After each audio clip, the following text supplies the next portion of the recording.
Thank you, folks. Thank you. Good luck with your work. All the best.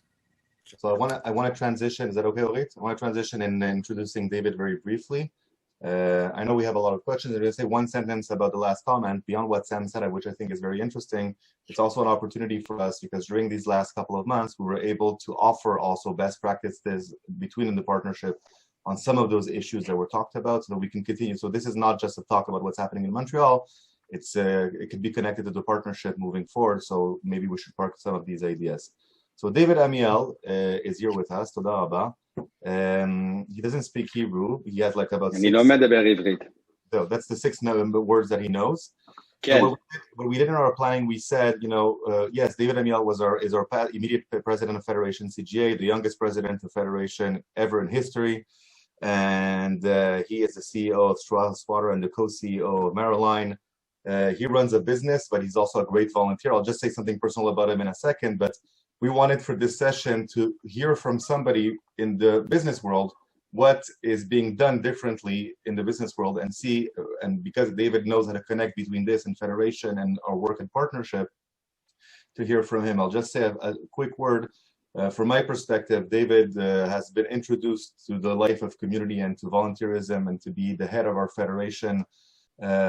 I think a lot related to his experience, whether it's through the March of the Living or through Israel missions, and has been a very big. We try to only bring friends here of people who have been very active in understanding the meaning of partnership and the meaning of Israel and how this influences, Jewish identity. He had a lot of reforms in Federation before his presidency, but during his presidency also creating one Gen Montreal. Integrative for young adults from point to point, and doing a lot of things that have to do with our relationship with Israel. He's a dear friend. He's also he asked me to call him a macher, but we really want to get the insight from David about his experience through this crisis from the business perspective, and to relate it also as much as we can to our work. Toda Rabba. My pleasure. Good morning, everyone. It's so nice to see a lot of familiar faces. It's wonderful to meet and see new ones. As those of you probably have already surmised, the reason I'm here is threefold. First of all, no one says no to Mandy when she asks. Second of all, it was because to have Aryeh introduce me was something I was not willing to miss out on. And lastly, I have to presume when the team was sitting around looking at who could speak to this topic and connect everything. They chose me because the list was alphabetical, and my last name is Amiel. So I'm flattered and honored, and I'll preface by saying that at no point will I profess to be an expert in anything that I'm going to share.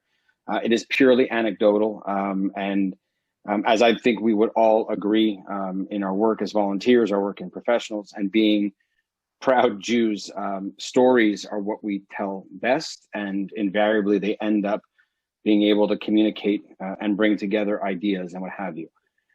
So just some background on our business. It's a family business. My brother and I are second generation owner and operators. We are in the appliance industry, for lack of better terms. We import luxury products and we sell them to what used to be stores who sold them to customers, but we were very much, I guess, a cog in a wheel, and we played a very background role in a process where customers would redecorate, redesign, or build new homes and need kitchen appliances to go with them. And the reason I wanted to give that background is because many of the tools in our toolbox that we were able to deploy rapidly in March and in April, obviously, when COVID arrived and when the world in business as we knew it fundamentally, and in my opinion, permanently changed, was because a lot of the, as I said, tools that we invested in with no crystal ball, with no appreciation that they would be deployed and used in the way we did them. But the foundational elements of the way my business is structured in terms of the fact that, for instance, while we are headquartered in Montreal, we have 5 distinct different addresses across our portfolio, across our geography, which is half of Canada. And so therefore, we are accustomed to having communication tools for our teams to utilize to remain in constant contact. Evolved obviously over time, but platforms like Microsoft Teams, WhatsApp, and things like that were things that my teams were using on a regular basis. 45% of my workforce are on the road. They are constantly moving around. So our ability to connect, to communicate, to share information was already a foundational element of our business. But our business took a massive transformation 3 years ago when strategically, my brother and I guided our company to become very much a direct-to-consumer player. We still have a network of partners that act as showcase environments for our brands, but virtually every point of contact, interaction with our product, interaction with our brand, and most importantly, interaction with our end consumer was now being owned and conducted by us. So as I said, the foundational elements were there, but no one at any point had any expectation how quickly the pivot would be required in order to use them differently. I tend to look at the world in concentric circles. And so if you'll allow me, I'll start with that in giving you some insight into how we pivoted. The first thing we did was in the third week of March, my brother and I took the immediate decision, and the decision remains in place today, to close our head office. We moved everybody in our back-end administrative departments remote. That goes from obviously accounting and operations and supply chain. But as I said, because we now interact with end users in the hundreds, if not thousands on a monthly basis, all of my customer service people, all of our concierges were given the opportunity and mandate to go remote. So it necessitated not only a pivot in terms of the tools and the materials they needed to execute and fulfill their obligations, but it necessitated a fundamental mind shift, because this is a group of people, unlike everybody else in my company, who saw each other every day, who interacted with each other every day, who had who benefited from a corporate culture we tried to create where we had social gatherings. We dined together at lunch. We had an environment where they were used to being around each other, and suddenly they were dispersed. So not only did we, my brother and I, have a strategic desire to ensure they had the tools necessary, but we recognized immediately that the responsibility and opportunity that fell upon our shoulders was to ensure that their connectivity to each other, while not happening face-to-face, never diminished. Because the strength of any enterprise, for-profit or not-for-profit, are its people. And making sure that they themselves were best positioned to execute their jobs. But most importantly, and this is something my father taught both of us before he let us start working there, was we run a family business. And the family comes before business on purpose. Our people needed to know that we recognized that their families came first, that their fear, that their concerns, that their children, their spouses, everything around them was paramount first and foremost. And because we're not in a life-saving business, things will happen in due time. And as I said, we now find ourselves here in October. We have no intention of reopening our offices before January, and that is an arbitrary date. We expect probably to go into middle of 2021 remotely. Where it became challenging for us was how to take the consumer or customer experience that our customer experience centers in Montreal and Toronto, where we greeted and hosted and welcomed our customers for product knowledge, cooking demonstrations, social gatherings and events, where our customers came together and where we tried to recreate that human-to-human interaction that takes place in every one of our kitchens, around every one of our tables. How are we going to be able to do that? And so we put ourselves to work immediately to put together a platform where our showrooms or our experience centers became virtual. People could tour very quickly and see the space itself. We worked with a wonderful platform partner out of Montreal that helped us initiate that. We were live within 14 business days, where our showrooms went online.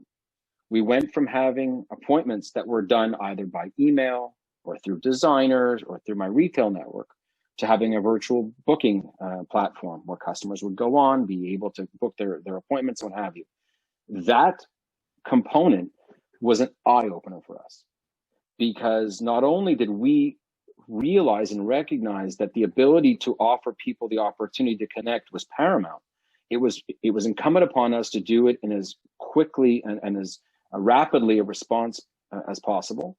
And it ended up being a demonstrative tool for our partners in the retail network to leverage, where suddenly we shared our experience, our technology with about 240 or 250 retail floors, and they quickly pivoted and did the same.